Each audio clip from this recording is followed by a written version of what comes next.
What's up, everybody? Tyrone E. Wilson here to review episode 2 of Ready to Love Dallas. Are you ready? All right, let's go. Episode 1 gave us the initial mixer where we got to see some personalities, the unfortunate loss of Leanne, and Brandon and Habibi up for elimination. In this episode, we immediately see the final decision on Habibi and Brandon is chosen for elimination. He seemed understanding by mentioning his fresh divorce and 4 children, and I commend him for putting himself out there in this setting. He had a 13-year relationship with his former wife, so at 36, he spent nearly his entire adult life trying to make that work. Unfortunately, it brought him here, and I hope this platform allows him to find something meaningful. We jump into the all-important brunch, and the cast gets to regroup and focus on connections they missed on day 1. Quentin mentions Janelle, and we saw that spark on day 1 as well.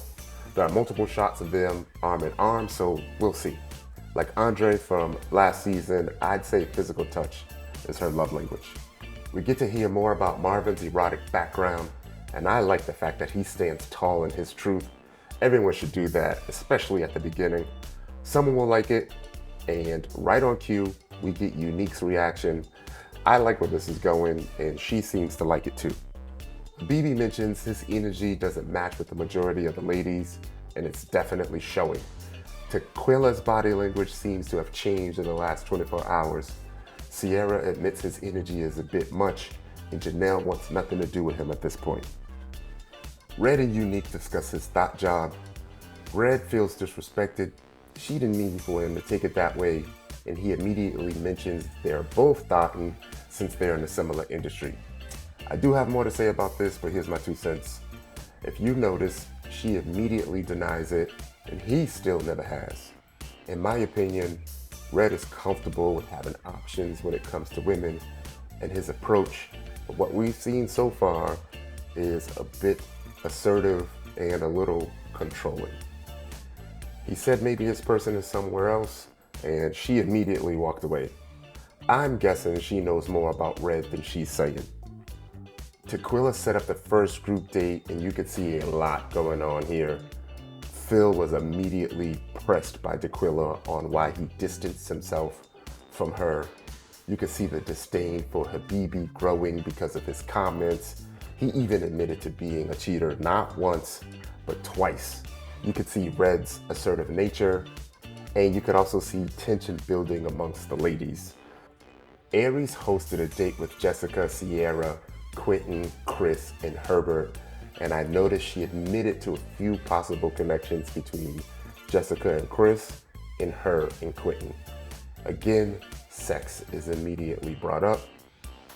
I think Herbert may have a chance with Sierra because she is feeling him, like literally, and I just want to say Aries is a star. She's been showing star qualities in every single scene, and I like it, and I want to see more. She mentioned this statement, the eyes are indeed the windows to the soul.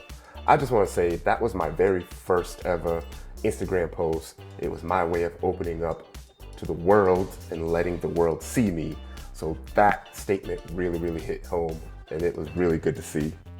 This was a good date overall, and I like the fact that they're building connections early, and it also looks like they got their first choice of dates early. So good on them and good on for production for making that happen.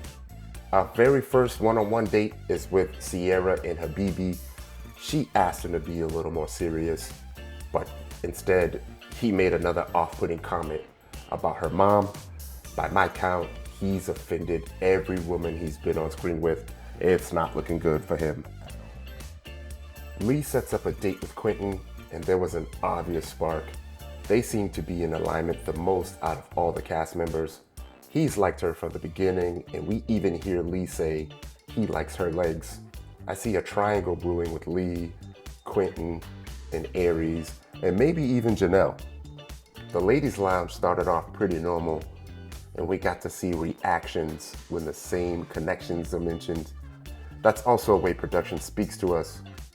But when Tequila mentioned some good things about Habibi, everything took a turn for the worst. Kira also mentioned Quentin's love for black women, I definitely didn't see that coming. And there's so much to discuss about that topic, but maybe we'll save that for another breakdown. There was more negative comments about Habibi being disrespectful, and we all know Tommy does not play that at all. Janelle went at Tequila with a they top comment about Habibi, and the chaos went to another level.